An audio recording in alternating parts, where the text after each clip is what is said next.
ধনেপাতা কুচি আর দিচ্ছি কিছুটা গাজর কুচি। তোমরা তোমাদের খুশি মতো যে কোনো সবজি অ্যাড করতে পারো।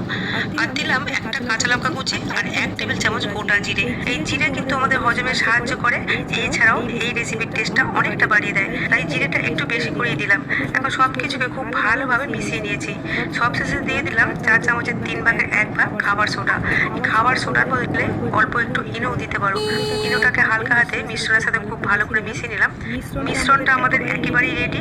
এখন ওভেনের মধ্যে একটা তড়কা প্যান বসিয়ে এর মধ্যে 1 চামচ তেল দিয়েছি। তেলটা গরম হয়ে গেলে এর মধ্যে তৈরি করে রাখা ব্যাটার থেকে 2 হাতা ব্যাটার এর মধ্যে দিয়ে দিলাম। ব্যাটারটা একটু বেশি পরিমাণেই দিলাম। আর ফ্লেমটা কিন্তু একদম লোতে রাখতে হবে। দেখো ফ্লেমটা কিন্তু একদম সিমে আছে। ব্যাটারটা দেওয়া হয়ে গেলে এটাকে চাপা দিয়ে দিলাম।